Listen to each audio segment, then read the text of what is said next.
जय हिंद दोस्तों। आज जिस टॉपिक को अपन कंप्लीट करेंगे वो है कि अभी क्या हुआ ना कि पीएम साहब ने हमारे जो मोदी जी है उन्होंने टोटल 7 अपील करी है।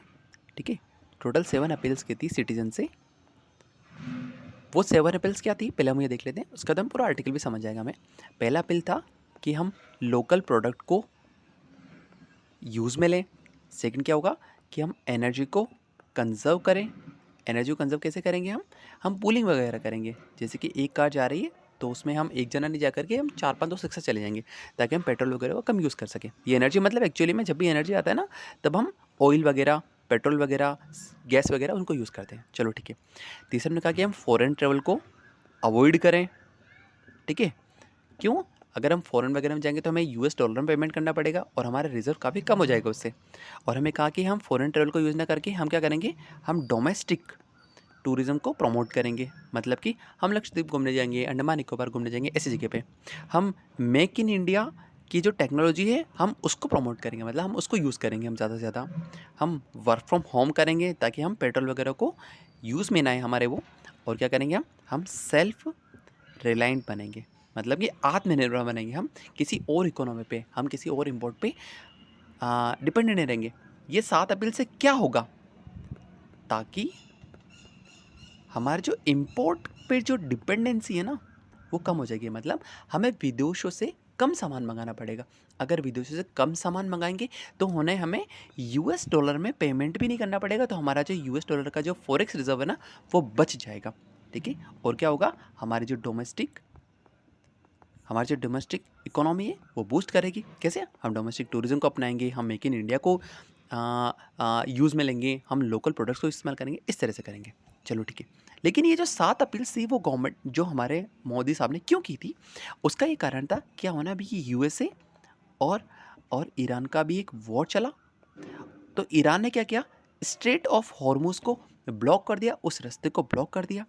उससे क्या हुआ कि जो ग्लोबल एनर्जी है वो पूरी की पूरी डिसरप्ट हो गई। एनर्जी मतलब सिर्फ और सिर्फ क्रूड ऑयल और जो गैस वगैरह होती है। गैस कौन सी? जो कि हमारे सीएनजी वगैरह लगती है, उस वाले की बात कर रहा हूँ। ठीक है, तो ये डिस्टर्ब हो गया था, जिससे कि इंडिया को बहुत ज़्यादा इफेक्ट हुआ था। ठीक है, इसीलिए साहब हमारे जो मोदी जी उन्होंने 7 अपील की थी, ये वाली अपील की थी। चलो बात हमें पूरी की पूरी ये समझ में आ गई। ठीक है, लेकिन जो ये आर्टिकल है, ये जो आर्टिकल है ना ये ऐसा कहता है कि मोदी जी को, जो हमारे पीएम है, जो हमारी गवर्नमेंट है, उस गवर्नमेंट को है ना सिटीजन को ये नहीं कहना चाहिए कि आप सेक्रीफाइस करो। सिटीजन से सेक्रीफाइस मत मांगो आप। आर्टिकल कहता है कि गवर्नमेंट को इंस्टीट्यूशनल रिफॉर्म करने चाहिए। मतलब कि ये खुद रिफॉर्म करे खुद के अंदर में, ये लोगों पे अपने भार नहीं डाल दे कि भाई कि सिटीजन आप देश को संभालो। गवर्नमेंट को ऐसा नहीं करना चाहिए था कि वो सिटीजन को कहे कि आप सेक्रीफाइस करो। नहीं नहीं नहीं, हमें सिटीजन से सेक्रीफाइस नहीं करवाना था, हमें तो इंस्टीट्यूट को रिफॉर्म करना था। इसलिए आर्टिकल के जो ऑथर है वो हमें 7 इंस्टीट्यूशनल रिफॉर्म्स के बारे में बताते हैं। क्या मेरी बात समझ में आई नहीं है?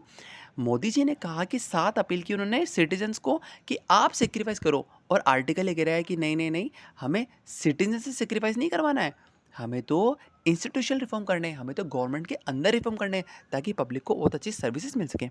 क्या मेरी बात समझ में आ गई? एक्चुअली में क्या होता है ना कि एक सोशल कॉन्ट्रैक्ट है हमारे में। सोशल कॉन्ट्रैक्ट है किसके बीच में? सिटीजन के बीच में और गवर्नमेंट के बीच में। उसमें सिटीजन का काम होगा, वो होगा टैक्स को पे करना, ठीक है, और लॉ को फॉलो करना। ये 2 काम होंगे सिटीजन के।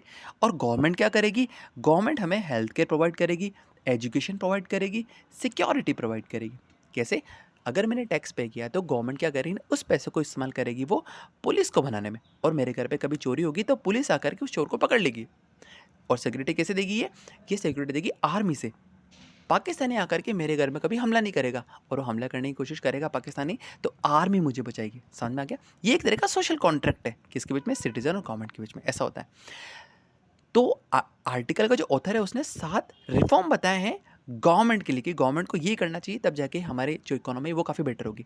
ये सातों हम 7 जो इंस्टीट्यूट रिफॉर्म उसको हम पढ़ते हैं। पहला रिफॉर्म उन्होंने बताया वो होगा कि ये सोशल सिक्योरिटी दे। कौन देगा? गवर्नमेंट देगी सिटीजन को। सोशल सिक्योरिटी में क्या क्या आएगा? हेल्थ केयर अच्छा प्रोवाइड कराइए, ये एजुकेशन अच्छा प्रोवाइड कराए, ये हमें न्यूट्रिशन अच्छा प्रोवाइड करे। कौन प्रोवाइड करेगा न्यूट्रिशन? गवर्नमेंट प्रोवाइड करेगी ये सिटीजन्स को। ये पहला इंस्टीट्यूशन रिफॉर्म है कि सोशल सिक्योरिटी दे। सेकेंड उन्होंने बताया कि ये रिड्यूस करे इकोनॉमिक इनइक्वालिटी को, मतलब कि जो अमीर बहुत अमीर हो गया और जो गरीब बहुत गरीब हो गया, जो रिच है वो बहुत ऊपर चला गया, जो पुअर था वो बहुत नीचे चला गया। तो ये जो गैप है ना, इस गैप को रिड्यूस करें। कैसे करेंगे इस गैप को रिड्यूस? वो रिड्यूस करेंगे ये हम जॉब्स प्रोवाइड करके, और जो हमारी जो गिग वर्कर्स है उनके लिए कोई अच्छी पॉलिसी बनाए, ठीक है, ताकि उनको रिलीफ मिले, उनको भी जो ये इंश्योरेंस वगैरह वो इजीली मिल जाए इनको, और इनको बाद में पेंशन वगैरह मिले। इस तरह से कुछ पॉलिसी बनानी चाहिए गवर्नमेंट को। तो ये समझ में आया, रिड्यूस करना है इकोनॉमिक इनइक्वालिटी को, ठीक है। हम तीसरा बात करते हैं यहाँ पे। तीसरा है कि हमें एजुकेशन में और रिसर्च में हमें बहुत ज़्यादा इन्वेस्टमेंट करना है। कैसे करेंगे? हम नई नई यूनिवर्सिटी खोलेंगे, ठीक है, ताकि इससे क्या होगा कि और ज़्यादा बच्चे पढ़ने के लिए आएंगे। सेकंड होगा हम यहाँ पे हम साइंटिफिक रिसर्च को प्रमोट करेंगे। देखो आज अगर हम कोई साइंटिफिक, आज हम किसी भी चीज़ पे रिसर्च करते हैं ना, तो हमें बेशक हमें 5 साल या फिर 10 साल लग जाते हैं, लेकिन उसके बाद में क्या होगा ना कि हमारे पास में ऐसी टेक्नोलॉजी आ जाएगी ताकि बाद में हमारा प्रोडक्शन वगैरह या हर चीज़ में हम काफ़ी एडवांस हो जाएंगे। इसलिए हमें साइंटिफिक रिसर्च पे काफ़ी ज़्यादा प्रमोट करना चाहिए गवर्नमेंट को। चौथा हो जाएगा हमें पब्लिक का जो ट्रस्ट है जो काफ़ी कम हो रहा है, हमें उसको वापस बिल्ड करना पड़ेगा। कैसे करेंगे? हम ट्रांसपेरेंसी लेके आएंगे। ट्रांसपेरेंसी किसमें? गवर्नमेंट के अंदर। गवर्नमेंट जो मशीनरी है उसके अंदर हम ट्रांसपेरेंसी काफ़ी ज़्यादा लेके आएंगे। हम कम्युनिकेशन बढ़ाएंगे, ठीक है ना। कम्युनिकेशन कैसे? जैसे कि डिस्ट्रिक्ट है, फॉर एग्जाम्पल डिस्ट्रिक्ट के अंदर में जो कलेक्टर बैठते हैं, ठीक है ना, ये कलेक्टर डायरेक्टली बात करे पब्लिक से कि उनकी प्रॉब्लम क्या है और इजीली सॉल्व हो जाए। हमें कम्युनिकेशन बढ़ाना है, हमें ट्रांसपेरेंसी को बढ़ाना है, ठीक है ना। ये कौन बढ़ा रहा है? ये किसके काम है? ये गवर्नमेंट के काम है जो करने हैं, ठीक है। हम पांचवा देखते हैं, वो होगा क्लाइमेट पर हमें फोकस करना होगा। मतलब जो क्लाइमेट चेंज हो रहा है जिससे कि ग्लोबल वार्मिंग बढ़ रही है या फिर इतनी गर्मी बढ़ चुकी है अभी, जो हीट वगैरह जो समर वगैरह में, उसको हमें कम करना पड़ेगा। कैसे करेंगे? हम अर्बन प्लानिंग अच्छे से करें। अर्बन प्लानिंग का मतलब क्या होता है? मतलब कि जब कोई सिटी नई बन रही होती है ना, तो हम क्या करते हैं ना, उसका नक्शा काटते हैं। उस नक्शे को इतना सटीक तरीके से काटना है कि यहाँ पे जो नाले वगैरह बनेंगे ना, वो अच्छे, वहाँ पे जो ड्रेनिंग नाले मतलब ड्रेनेज सिस्टम है वो अच्छे से बने, ठीक है, ताकि यहाँ पे कभी भी कोई गंदगी वगैरह या फिर नाला वगैरह इस तरह का पानी वगैरह का ब्लॉकेज ना आ जाए, ठीक है। और क्या कर सकते हैं हम यहाँ पे क्लाइमेट फोकस में? एक तो अर्बन प्लानिंग करेंगे हम, सेकंड हम करेंगे यहाँ पे पब्लिक ट्रांसपोर्ट करेंगे। पब्लिक ट्रांसपोर्ट लेके आएंगे जिससे कि लोग बाग, अगर देखो जैसे कि अगर बस वगैरह बहुत अच्छी अवेलेबल होगी ना, तो लोग बाग खुद की कार वगैरह यूज़ ही नहीं करेंगे ना, ऐसा हो सकता है। तो हमें क्लाइमेट पे फोकस करना चाहिए। और क्या बताया इन्होंने? एक सिक्स्थ होगा, वो होगा स्टेबल पॉलिसी लेके आए, ठीक है ना।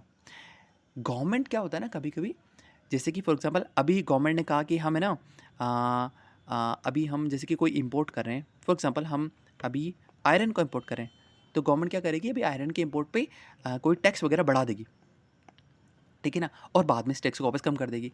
फिर कभी कभार वापस मोड़ आ गया तो कभी टैक्स को बढ़ा देगी। इस तरह से क्या होता है ना, ये मैं कहूँगा कि स्टेबल पॉलिसी नहीं है, ठीक है ना। और जब कभी स्टेबल पॉलिसी नहीं होती ना, तब उस देश में इन्वेस्टमेंट नहीं आता है। मतलब कि जो फॉरेन डायरेक्ट इन्वेस्टमेंट्स होता है ना, वो नहीं आता है। फॉरेन डायरेक्ट इन्वेस्टमेंट मतलब क्या? विदेशी कंपनियां भारत में कभी इन्वेस्टमेंट नहीं करेगी अगर हमारे यहाँ पे पॉलिसी स्टेबल नहीं होगी तो, ठीक है। तो हमें पॉलिसी स्टेबल करने की आवश्यकता है, ताकि जो इन्वेस्टर है उसको कॉन्फिडेंस आए कि भाई कि इंडिया में इन्वेस्टमेंट करना थोड़ा सेफ है। और जो लास्ट जो इन्होंने ये बताया है, जो रिफॉर्म बताया है, वो है कि हमें प्रोटेक्ट करना है। वो होगा कि प्रोटेक्ट क्या करना है? डेमोक्रेटिक डिबेट्स को। मतलब कि इंडिया में ओपनली और फ्रीली क्रिटिसिज्म हो, ठीक है ना। ऐसा आर्टिकल का कहना है कि आजकल क्रिटिसिज्म करने पे क्या होता है ना, बहुत ज़्यादा ही सोशल मीडिया पे या बहुत ज़्यादा बैकलैश आता है, मतलब कि बहुत ज़्यादा उसकी पिटाई हो जाती है ऑनलाइन भी, कमेंट्स बहुत उल्टे सीधे आते हैं ना। तो ये कह रहा है, आर्टिकल का जो ऑथर है वो इस तरह कह रहा है कि हमें प्रोटेक्ट करना चाहिए डेमोक्रेटिक डिबेट्स को। जो कंस्ट्रक्टिव डिबेट्स होती हैं उनको काफ़ी ज़्यादा प्रोटेक्ट करना है, ताकि वहाँ पे क्या होगा कि एक अच्छा आउटपुट निकल के आएगा, ठीक है ना। अगर दो अच्छे ब्रेन वगैरह वहाँ पे ब्रेन स्टॉर्मिंग होगी, दो अच्छे ब्रेन अगर एक दूसरे के बीच में डिबेट करेंगे या बात वगैरह डिस्कशन करेंगे, तो वहाँ पे कुछ अच्छा आउटपुट आ सकता है। लेकिन अगर हम क्रिटिसिज्म कर ही नहीं पा रहे हैं, फिर तो बहुत मुश्किल हो जाएगी किसी डेमोक्रेटिक कंट्री को चलाने के लिए। तो ये टोटल 7 रिफॉर्म थे जिन्होंने बताए। तो इनका ये कहना है ऑथर का कि गवर्नमेंट को रिस्पॉन्सिबिलिटी लेनी है सिटीजन को ये नहीं कहे कि आप जाके सेक्रीफाइस करो। सिटीजन को सेक्रीफाइस करने के लिए नहीं बोलना कि आप ये सारी चीज़ को सेक्रीफाइस करना है। हमें ऐसा नहीं करना था, हमें तो इंस्टीट्यूशनल रिफॉर्म करने हैं, हमें तो रिफॉर्म लेके आना है, तब जाके हमारी इकोनॉमी जो होगी वो काफ़ी अच्छे से ग्रो कर पाएगी और लोगों का जो ट्रस्ट है वो काफ़ी ट्रस्ट बढ़ेगा। ये पूरा आर्टिकल था। Thank you.